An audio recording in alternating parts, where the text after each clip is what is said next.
The Acolyte episode 7. The worst episode so far. So I just finished watching The Acolyte episode 7, and boy was that the most disgusting filth that Disney Star Wars has ever released. And Yeah, because this episode completely makes no sense. It's a repeat of episode 3 that no one liked in general, just from slightly different angle. It tries to tell you that the Jedi are evil, but completely fails at that, and nothing gets resolved. Episode 7 is by far the worst episode of Star Wars ever, because it's not even a new episode.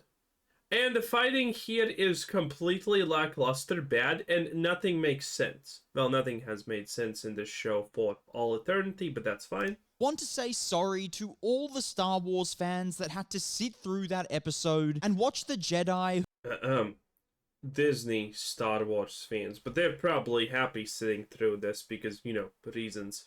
whom we've grown up loving and respecting be completely spat on and disrespected Yeah, our girl Trinity got done pretty dirty, that's true. in this narcissistic, egotistical manner. And seeing as we all know that Disney's not going to apologize, I just thought it was the right thing to do because I'm sure you're all hurting right now. And I must admit, I did go into this episode already angry. By the way, the fact that all of them are just wearing cloaks randomly for no apparent reason whatsoever is just so mind-bogglingly stupid. They're just wearing them for no reason. Why? Well, to be conspicuous in situations where they don't know that's even necessary. Episode already angry because I saw that Rotten Tomatoes had removed the audience score for The Acolyte after Disney complained to them about the quote-unquote review bombing that was going on by toxic fans, and thankfully now it's been fixed, but the fact that that did happen shows the... Hey, Rotten Tomatoes is owned by Amazon. Okay, so Lord of the Rings is the only one that gets this treatment. If Amazon sees something like Disney Plus suffering, there is a chance that they are now not gonna remove the score because they want Disney to be bad, so people use the Amazon streaming service. The ridiculous nature of Disney Star Wars and how they'd rather hide from honest audience feedback than listen to the very people that they made the damn show for. And it's because of them calling every negative review toxic that they still churn out this terrible trash that is The Acolyte because they've never learnt from their mistakes. Dude, this is such a bad scene. It's like, what's the point of this? What? We already know that she can make people go potato. So what's the point of this? To know that she can't just instantaneously do it, but she enters your mind and then asks you basic household kitchen appliance questions. For example, do you use spoons? And if you answer yes, then you go potato on the ground. Well, like, what's the point of this scene? Well, what is the point? She just asks dumb questions until he finally says, sure, yeah, sure, whatever, just stop. And then he's potato. What is the point of this scene, if not that? It's so dumb. Because they refuse to listen. And this is just part of the ongoing issue in Hollywood right now, where they're just trying to silence our voices. And I'm not going to say that it's all of Hollywood, but it is specific people. Nah, it's pretty much all of Hollywood, almost. Especially when it comes to Disney Star Wars. And it's not only wrong, but it's also quite dangerous when you think about it. However, I must... By the way, when was it? Yesterday or 2 days ago that we had the newest drop of yes, there is a cabal of organizations that is pushing woke agendas in everything that you know and love. That includes movies, basic products, marketing, everything. We literally just received confirmation that this Illuminati type of garbage exists, which everyone with a brain knew that exists because the concept of some shadowy organization trying to conquer the world or puppeteer it from behind is obviously the only way that the world can work, because why wouldn't it? If you do not understand the logic behind that, also, McDonald's is the place for you, and stop being mad. Must digress, as this episode's not a news episode. This is the review of the worst Star Wars episode ever released, so let's get into our weekly plot. Says things that are incorrect. Saul is like, she failed on purpose. Also, considering Osh and May are one person split in two bodies, that kind of explains why they're completely autistic. And why they have not made sense a single time in this series, because they have one brain that's split into two people, and well, obviously that's pretty much a detriment. Plot roast. Oh shit, here we go again. So episode 7 takes us back in time to retell episode 3, but this time from the Jedi's perspective. So yes, the most hated episode in Star Wars history. 7 minutes of collecting space moss and using a metal detector in the woods. Or, I assume this is not a metal detector, it's a force detector. I don't even know what it's supposed to honestly be. But it's clearly made by women, because there's no way... Bruh, listen! If there's such an incredible thing as... I don't remember what it's called, but the thing that created Anakin and whatnot... If there's such a thing, you know that it's real. Why the hell do you not have the capability on a single, for example, specific ship to have the ability to scan planets for it? Why? Why do you have something that's the equivalent of a shitty metal detector to actually look for it? This is the future. There's no need to do this. They can they should be scanning this from the ship, but they're not. Well, this is so stupid. This is why mansplaining is an integral part of society, and without it, you get campfires in space from women. Has been remade. There's something to be said about consistency. So already it's off to a terrible start. And so we follow the Jedi as they find out about Osha and May, and then plot and argue over how they can bring them into the Jedi, or whether or not they even should. Which brings us to the first big... By the way, the reason why they even want to bring them or test them or whatever is stupid. It makes no sense. Saul is an idiot. This is the only thing that the episode actually does, is contextualize Saul as a full-blown moron, which he clearly always has been, but still. Problem with this episode, which is the way that they make the Jedi so self-obsessed, as the Jedi in this episode constantly talk about what's good for the Jedi and how they can improve things for the Jedi in particular. But since the beginning of Star Wars, the Jedi cared about peace for everyone and creating harmony between all people. That's too hard to write into a character, so let's just make them selfish. They are literally the good guys of Star Wars. I don't know why Disney can't understand. But Anakin blew up the Death Star. He killed like 5 office workers there.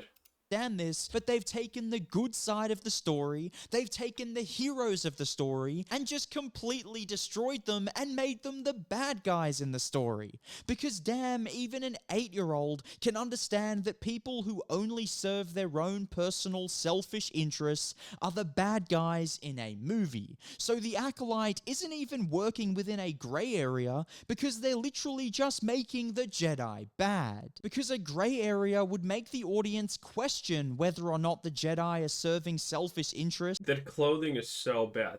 And by the way, remember how in episode 3 you got the explanation from the lesbian space witches that, like, the world's evil, they hate us, they fear our power and whatnot. This episode just confirms that, yeah, maybe the world should hate you because you're clearly unhinged lunatics who completely have no rationale behind any of your goddamn actions. But the Acolyte just straight up tells us they are, so we don't even need to think about it, question it, or talk about it. We are literally just told that the Jedi are selfish and are corrupted by power. Yeah, especially this guy. He's like he got that extra spritz of retardation on him. But despite that, I mean, they still do a super bad job at actually making the Jedi evil. It's like episode 3 and 4, where they try to make the Jedi evil by making the space lesbian witches tell the kids that, oh no, the Jedi just abduct you from an early age and force you to think like that. When you're older, you're not gonna actually be thinking like this. And May's like, ah! And Osha's like, ah! And they're like, you know, the evil space lesbian witches, they're like, yeah, so don't join the Jedi, join the Covenant of Space Lesbian Witches. Yeah, they're not the same at all. Even though one for one, everything they say bad about the other applies to them, if not even more. It is crazy. And this is just one more feeble attempt at that. Oh, the Jedi are evil because X? Well, the space witches are doing a mighty fine job actually proving them evil also, and the Jedi technically even kind of right. Which brings us to the worst part of the episode, which is by far the most disgusting thing that Disney has ever done with Star Wars, which is when we get to that fire scene that I'm sure you all remember from episode 3, except this time with us seeing it from the Jedi's perspective, we see that they end up running into the Virgin Witch Castle. I can't believe I just said that, to try and find both Osha and May, in which they end up running into their mother, who literally tells them that their noble intentions will destroy the Jedi.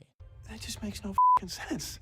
Yeah, there is a way you can look at that sentence and be like, oh, they're probably talking about the future of, you know, Dark Vader when he appears and kind of just does everything with Palpatine. Maybe that point, maybe something else. But in general, we don't even know that. It's just such a generalizedly poor and stupid statement that just implies, yeah, you have existed for thousands of years, but at some point, maybe you're going to stop existing because of MacGuffin random insert reason here. That's all that it does. It's stupid. It's just bullshit. Like, Disney is literally telling us here that trying to be good, honest, and do the right thing is somehow evil. And then they end up doubling down on this sentiment in the very next scene, where the witches literally attack the Jedi, and then the mother— Dude, this scene also makes absolutely no sense. Because she's trying to assimilate with May, it seems like, because she's kind of forcing May to become space dust. And, well, obviously, Saul stabs space dust and space dust dies because, well, reasons. Even though we know that lightsaber, you know, a lightsaber stabbing you is not fatal in the slightest.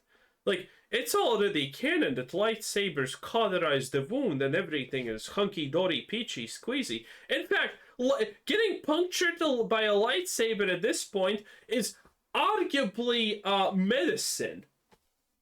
So she gets stabbed, then dies. Maybe she doesn't die. Who honestly knows at this rate? Again, one of the moms is obviously Smilo's through Sith Master or whatever. No one cares at this point, though. But yeah, she tries to assimilate May for some stupid reason, and when she dies, she's like, I was actually just gonna give you Osha to you because why not? And yeah, no, that's 1, unbelievable. 2, doesn't make sense. 3, what the hell? 4, the Jedi are idiots, sure. Yeah, this show portrays them nothing short of complete brainless doofs. But at the end of the day, it's not the Jedi's fault at all that anything that happened to May or this Covenant. The Covenant's just even stupider. Turns into an evil cloud of sorts, so Master Soul stabs her. Yeah. Which should be fine because they're literally being attacked, but apparently not, because as soon as Master Soul stabs her, she then tells him that she was going to let her daughter join the Jedi. Yeah, which makes no sense. Plus we find out it's a lie. They're not gonna take her into the Jedi, but we already know from the past that that cannot be a lie because Osha was permitted to train as a Jedi, and then she kind of got bored with it, and then she left the Jedi Order, and that's that.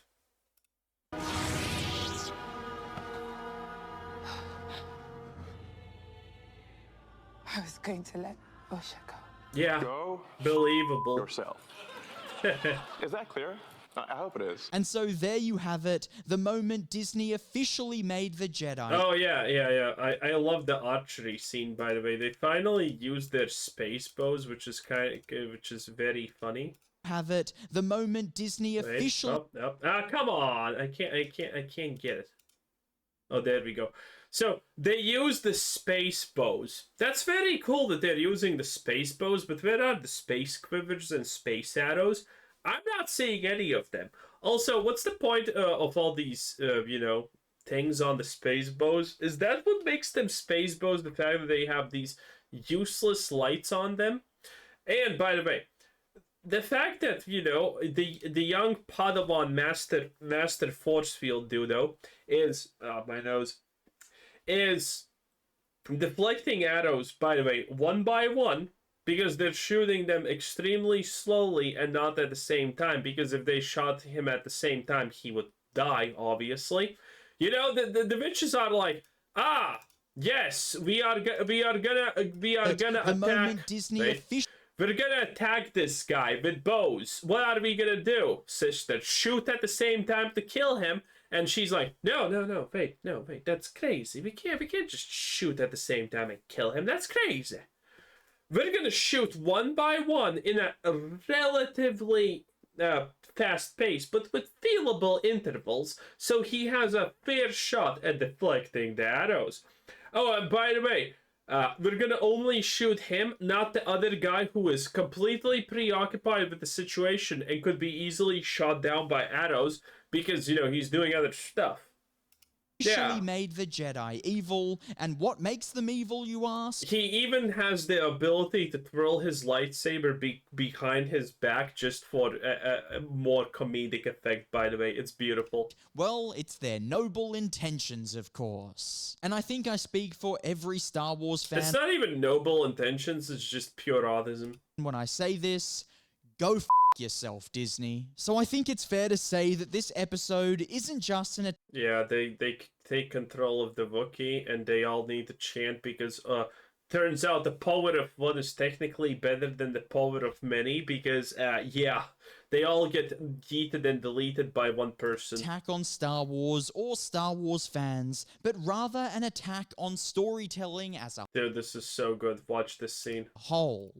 Watch. Because what Disney Bam! is done here... Bam! Did you see that? This is the scene I was talking about yesterday. Look at this again. Look. Because what... So the Wookiee's not doing anything. He kind of just stops mid-swing, obviously.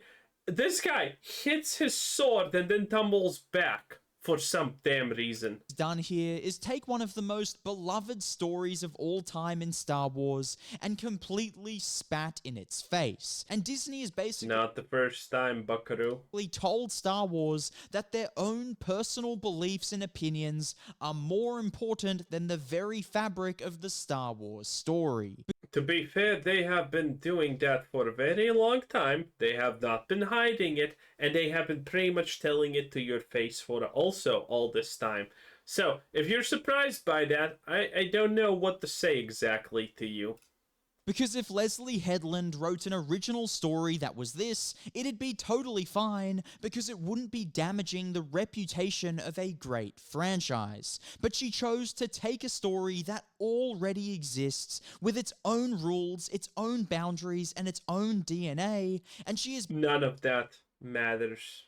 None of that matters, my sweet dear summer child. Anyway, that's pretty much the whole thing. That was Jesse Grant. Pretty decent. Anyway, have a nice day. Bye-bye.